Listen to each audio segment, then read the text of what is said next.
Hi friends, నా పేరు Shanmukha Shivachandra. I am a yoga therapist. I have 10 years of teaching experience in India and abroad. So గత 2 ఎపిసోడ్స్లో మనం ఉషా పాన చికిత్స గురించి చెప్పుకున్నాం. అండ్ ఉషా పాన చికిత్స అనేది నేను చాలా అగ్రెసివ్గా దీన్ని ప్రమోట్ చేస్తానన్నమాట. అండ్ ఇది ఆల్మోస్ట్ నేను ఇంగ్లీష్ అండ్ ఫారెన్ లాంగ్వేజ్ యూనివర్సిటీలో ఒక 7 ఫారెన్ బ్యాచెస్ వాళ్ళు కూడా చెప్పానమాట. ఈ ఆల్ ఫారెన్ బ్యాచెస్ వాళ్ళు ఫారెన్ ఎక్స్పర్ట్స్ వచ్చేవాళ్ళనమాట. యూకోడర్ నుండి, Kyrgyzstan, Kazakhstan, Germany, UK, US, from all these countries. So ఈ ఉషా పాన చికిత్స అనేది మా గురువుగారి దయ వల్ల I could able to propagate about this ancient yoga practice to many country nationals in Singapore for almost 5 years. దాని తర్వాత కూడా ఇలా ఇంగ్లీష్ అండ్ ఫారెన్ లాంగ్వేజ్ యూనివర్సిటీలో కూడా నాకు ప్రాపగేట్ చేసే ఒక ఛాన్స్ రావడం వల్ల చేస్తున్నాను దీన్ని. సో నేను ప్రతి ఒక్కరు చెప్పేది ఒకటే అనమాట. నేను ఎన్ని సెమినార్స్కి వెళ్ళాను అండ్ ఎన్ని వర్క్షాప్స్ కండక్ట్ చేసినా కూడా మీరు యోగా ప్రాక్టీస్ చేస్తారా చేయరా నాకు రియల్లీ తెలీదు, ప్రాణాయామస్ చేస్తారా చేయరా నాకు తెలియదు, బట్ ఒక 2 minutes ప్రాక్టీస్ ఈ ఉషా పాన చికిత్స మాత్రం రెగ్యులర్గా చేసుకోండి. మీరు ఒక 60% హెల్త్ మీరు సేవ్ చేసుకున్న వాళ్ళు అవుతారని చెప్పేసి దీన్ని చాలా అగ్రెసివ్గా ప్రమోట్ చేసాను అనమాట. సో ఈ యొక్క ప్రాక్టీస్ చేసుకోవడం వల్ల మనకి చాలా హెల్త్ ప్రాబ్లమ్స్ రాకుండా ఉంటాయి.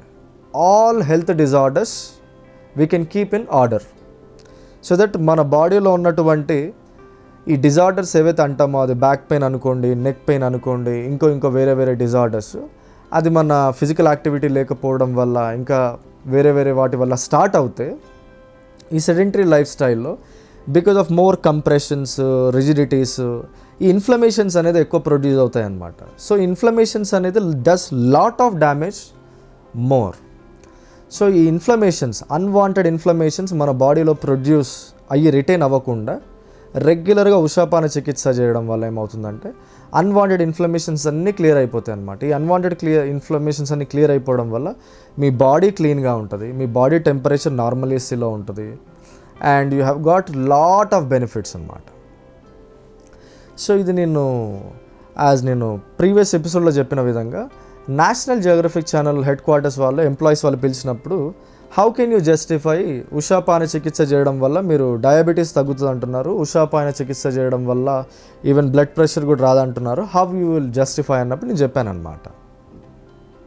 పొద్దున లేవగానే ఒక 1 లీటర్ వామ్ వాటర్ తాగినప్పుడు మన బాడీలో ఆ వామ్ వాటర్ మొత్తం బ్లడ్ స్ట్రీమ్ లోపలికి ఎంటర్ అయినప్పుడు thick blood becomes diluted.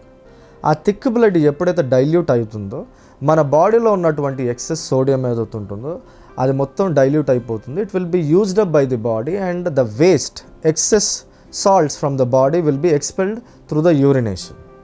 And at the same time మన బాడీలో ఎక్సెస్ గ్లూకోజ్ ఏదైతే ట్రావెల్ అవుతూ ఉందో మన బ్లడ్ స్ట్రీమ్లో that will be used up by your body to convert energy. మన బాడీకి ఎనర్జీ లాగా వస్తుందన్నమాట. ఎప్పుడైతే మనము 1 లీటర్ వామ్ వాటర్ తాగుతామో నెక్స్ట్ 1.5-2 hours కూడా నార్మల్గా మనకి తినిపించే బుద్ధి కూడా అవ్వదన్నమాట, ఏది తినాలని కూడా అనిపించదు అనమాట. So that what all the excess sugars are there in your bloodstream will be converted by your body, will be used as energy అన్నమాట. సో ఇట్లాగా బ్లడ్ ప్రెషర్ అనేది మెల్లిమెల్లిగా కంట్రోల్ అవుతూ ఉంటుంది. And as I told you, blood pressure increase అవ్వడానికి one of the main reasons ఏంటంటే మన arteries, veins, capillaries లోపల ప్లాక్ బిల్డప్స్ అన్నమాట. ఈ ఫ్యాటీ డిపాజిట్స్ ఎక్కువ ఉండడం, ఈ రెగ్యులర్గా ఉషాపాన చికిత్స చేయడం వల్ల ఈ ప్లాక్ బిల్డప్స్ అవన్నీ న్యాచురల్గా క్లీన్ అయిపోవడం వల్ల మీకు ఎటువంటి బ్లాకేజ్ అనేవి ఉండవు అనమాట మీ ఆర్టరీస్, వెయిన్స్, క్యాపిలరీస్లో. అండ్ నేను చెప్పిన విధంగా మన arteries, veins, capillaries length is 97,000 kilometers. ఈ 97,000 kilometers మన బాడీ లోపలే ఉంది, అంత పెద్ద సిస్టమ్. 97,000 kilometers బ్లడ్ సర్క్యులేషన్ సిస్టంలో ఎటువంటి అబ్స్ట్రక్షన్స్ లేకుండా ఇది చూసుకుంటుందన్నమాట. అండ్ వాటి లోపల ప్లాక్ బిల్డప్స్ కూడా రెడ్యూస్ అయిపోవడం వల్ల you are keeping your complete circulatory system in good condition so that మన హార్ట్ ఫంక్షనింగ్ కూడా ఎటువంటి ఇబ్బంది రాకుండా ఉంటుందన్నమాట. మన హార్ట్ ఇంపార్టెన్స్కి వస్తే this is the most effective pumping machine on the planet. దీన్ని మించిన పంపింగ్ మెషిన్ ఇంకొకటి ప్రపంచంలో ఏది లేదు. Millions and millions of dollars ఖర్చు పెట్టి ఒక ఆర్టిఫిషియల్ హార్ట్ చేసి ఇంప్లాంట్ కూడా చేశారు ఒక పర్సన్కి. హోప్ఫుల్లీ ఒక half a day or 1.5 day ఆయన విత్ స్లైట్ మూమెంట్స్ బ్రతికి చనిపోయాడంట. బట్ యు సీ మనం జాగింగ్ చేస్తాం, రన్నింగ్ చేస్తాం, ఇంకెన్నో చేస్తూ ఉంటాం అనమాట. అవన్నిటి కూడా మన హార్ట్ సపోర్ట్ చేస్తూ ఉంటుంది అనమాట. సో సింపుల్గా ఒకటి చెప్పాలంటే మీకు, మన హార్ట్ అనేది ఒక రోజుకి 8,000 లీటర్స్ ఆఫ్ బ్లడ్ని పంప్ చేస్తూ ఉంటుంది అనమాట. It pumps non stop.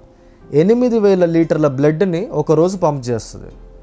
దాన్ని మనం ఒక 365 డేస్ వేసుకుంటే ఒక సంవత్సరానికి ఒక 30 లక్షల లీటర్ల blood, 30 lakhs of litre of blood pumping without any relaxation. It's self sustaining pumping machine.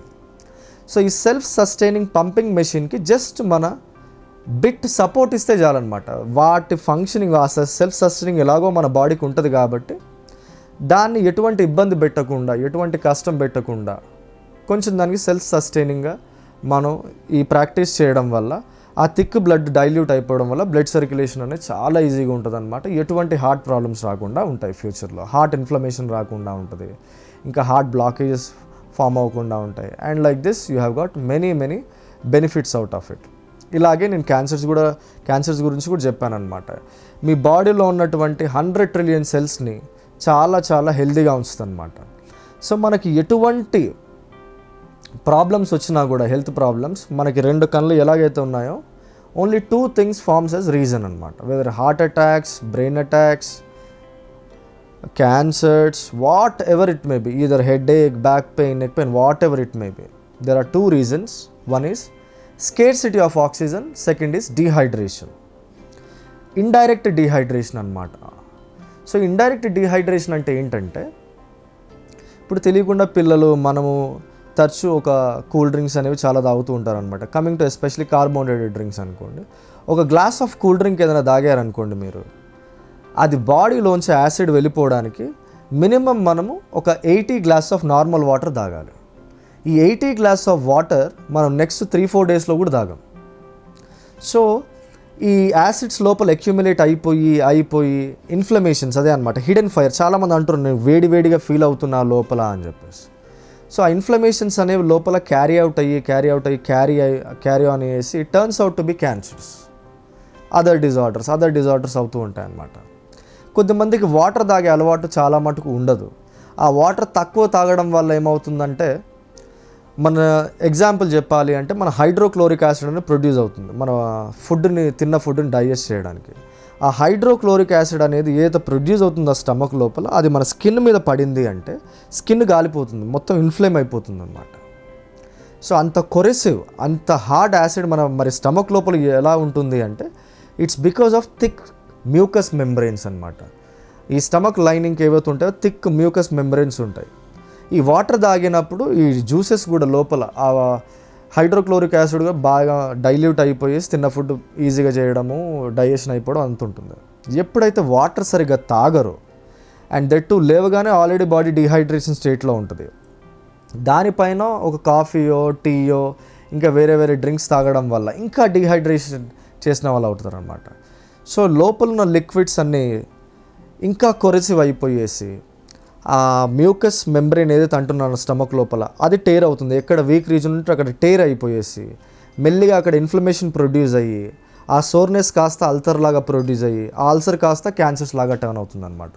That's what happens with each and every organ or each and every intestinal system అనుకోండి, అలా అనుకోండి. సో ఎప్పుడైతే ప్యాన్క్రియాస్ మీద బాగా pressure పడుతుందో అనుకోండి, it's because of more excess production of insulin, or else no production at all, or else might be stiffness of pancreas, stiffness of organs అనుకోండి.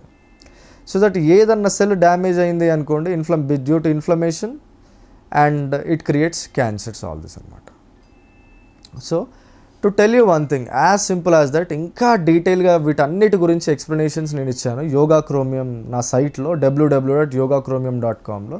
You all people go through the readings of ఉషా పాన చికిత్స. And అది told you 4 other rules గురించి కూడా నేను చెప్పాను.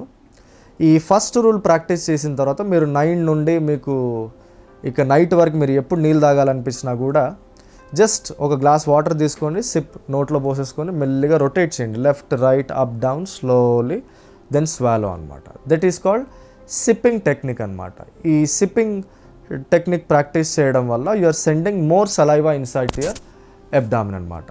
So మీకు నెక్స్ట్ ఎపిసోడ్లో complete 4 rules of drinking water గురించి కూడా చెప్తానమాట. సో దట్ నెక్స్ట్ ఎపిసోడ్కి కంప్లీట్ ఉషాపాన చికిత్స గురించి and other 4 rules of drinking water. As per Ayurveda what I set 5 rules of drinking water ఏవైతే అన్నానో అన్నీ కవర్ చేసిన వాళ్ళం అవుతాం. మీకు అన్నిటి మీద అవగాహన వస్తుంది. సో ఇంకా మీరు దీని గురించి ఎక్కువ తెలుసుకోవాలనుకుంటే మాత్రం www.yogachromium.comలో మీరు వెళ్ళండి. అండర్ సర్వీసెస్ మెనూలో మీకు అన్నీ రాసి ఉన్నాయన్నమాట. నీట్గా నేను కంపైల్ చేసి పెట్టాను. Will get more idea about this. Okay, thank you very much.